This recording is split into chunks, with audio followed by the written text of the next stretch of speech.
అండి good morning అండి. ఈరోజు నేను నూగుల రొట్టెలు చేస్తున్నాను. భోగి ఈరోజు కాబట్టి నూగుల రొట్టెలు చేస్తున్నాను.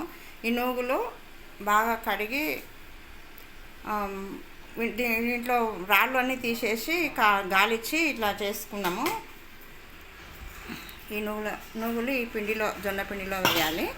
వేసి ఈ నీళ్ళు వాటరు బాగా మసలనివ్వాలి. మసులుతూనే రొట్టె బాగా వస్తుంది కాబట్టి పెనం దీని మీద పెడితే కాలుతుంటుంది. మంట పెద్దగా పెడితే కాలుతుంటుంది. అంతవరకు ఇది కలుపుకోవాలి. బాగా కలుపుకొని చల్లారించిన తర్వాత మనం రొట్టె చేసుకోవాలి. బాగా కలుపుకొని ఇలా పెట్టుకోవాలి. ఇప్పుడు కాలుతుంది కాబట్టి చెంచాతోటే కలపాలి.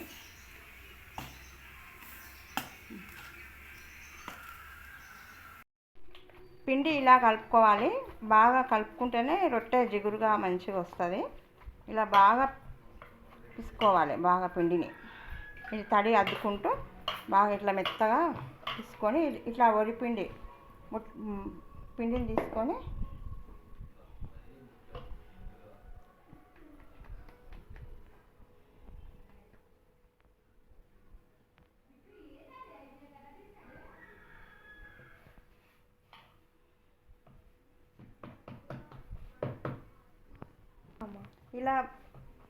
ఇలా చేయాలి. ఈరోజు మేము భోగి కాబట్టి పొద్దున్నే లేచి భోగి మంట పెట్టుకొని ఇంటి ముందు ముగ్గులు వేసాము.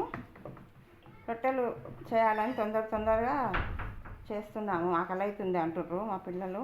అందుకే తొందర చేయాలని వచ్చి చేస్తున్నాము. రొట్టెలు చిక్కుడుకాయ తెచ్చిండ్రు. చిక్కుడుకాయ గిలుతున్నారు.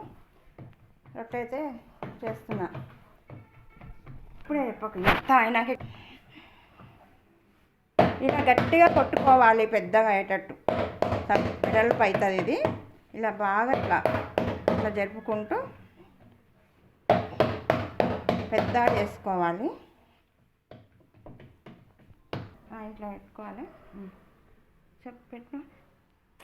ఇలా నువ్వులు కొంచెం పిండిలో వేసినా మళ్ళీ ఇట్లా కూడా వేసుకోవచ్చు. కొన్ని కనిపిస్తాయి కాబట్టి ఇలా వేసి బాగా కొట్టుకొని చెయ్యి మీద వేసేటోళ్ళు చెయ్యి మీద వేస్తారు. నేను మాత్రం దీంతో ఈ ప్లేట్ తోటి వేస్తే మంచిగా వస్తాయి కాబట్టి ప్లేట్ తోటి వేస్తాయి. ఎప్పుడైనా ఇట్లా వేసి పెనం మీద వేస్తే బాగా వస్తాయి.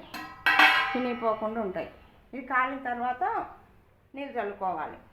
రొట్టె కాగిన తర్వాత ఇలా నీళ్ళు చల్లుకోవాలి. నేను మాత్రం ఇలా చల్లుతా. కొంతమంది బట్ట తీసుకొని బట్టతో కూడా చల్లుతారు. ఇట్లా తిప్పుకోవాలి. ఇంకా ఇలా నూగులు కనిపిస్తాయి. నూగులు రొట్టె కాబట్టి నూగులు కనిపిస్తుంది.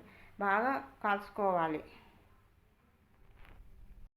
జొన్న రొట్టెను ఇలా బాగా కాల్చుకోవాలి. తిప్పుకుంటూ ఇలా కొంచెంసేపు కాలిన తర్వాత ఈ కొనలు కూడా ఇలా బాగా కాల్చుకుంటేనే ఈ రొట్టె రుచి వస్తుంది. ఈ రొట్టె కాలే వరకు మనం ఇంకొక రొట్టె ప్రిపేర్ చేసుకోవాలి. ఈ జొన్న రొట్టె అయినా వేసుకోవచ్చు. ఈరోజు నువ్వుల రొట్టెలు చేయాలి కాబట్టి జొన్న పిండితోటైనా వేసుకోవచ్చు. గోధుమ పిండితోటైనా వేసుకోవచ్చు. సజ్జలు పట్టించి సజ్జ రొట్టెలు కూడా వేసుకోవచ్చు. బియ్యం రొట్టెలు కూడా వేసుకోవచ్చు. ఈరోజు నేనైతే జొన్న రొట్టె చూపిస్తున్నాను. ఈరోజు భోగి రోజు జొన్న రొట్టె చేసినాం కదా. జొన్న రొట్టెలో ఈ చిక్కుడుకాయ కూరనే చేస్తారు. ఈ చిక్కుడుకాయ కూరలో నూగులు వేసి చేస్తారు ఎక్కువ. ఈరోజు ఇదే జొన్న రొట్టెలో చిక్కుడుకాయనే తింటారు. ఈ చిక్కుడుకాయ ఫస్ట్ నీళ్ళు పోసి ముందు ఉడకబెట్టిన తర్వాత ఈ కావాల్సిన పదార్థాలు ఈ కిలో చిక్కుడుకాయలకి 2 ఆనియన్స్, కొన్ని పచ్చిమిరపకాయలు. చప్పగా ఉంటేనే పిల్లలు బాగా ఎక్కువ తింటారు కూర అనే ఉద్దేశంతో. రొట్టెలలో కూర ఎక్కువ తినాలి కాబట్టి నేను కొన్ని వేస్తున్నా. మిరపకాయలు, కొంచెం కొబ్బరి, కొంచెం నూగుల పొడి,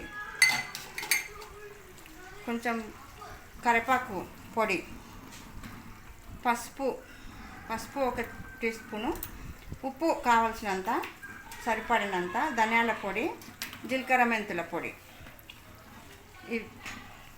మెంతుకూర వేస్తే చాలా రుచిగా ఉంటుంది. మెంతుకూర, ఇది కొత్తిమీర.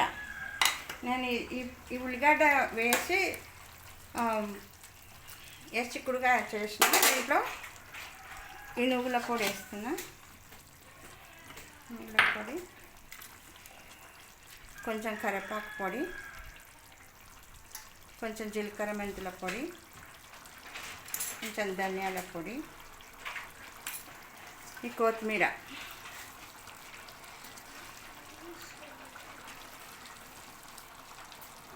చాలా రుచిగా ఉంటుంది. మెంతికూర వేస్తే చిక్కుడుకాయలో చాలా బాగుంటుంది.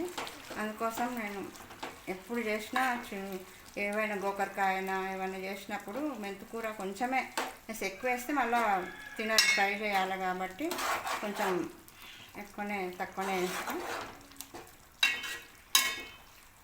ఇది బాగా కొంచెం సేపు ఉడకనివ్వాలి.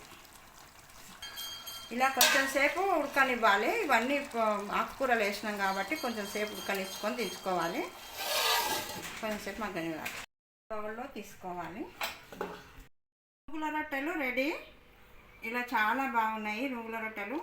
ఈ నువ్వుల రొట్టెలలో ఈ చిక్కుడుకాయ కర్రీ కాలుతుంది కాబట్టి కింద ప్లేట్ పెట్టిన చాలా బాగుంది.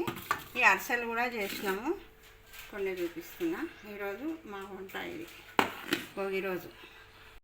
ఈ వీడియో మీకు నచ్చినట్లయితే లైక్ చేయండి, షేర్ చేయండి, సబ్స్క్రైబ్ చేయండి.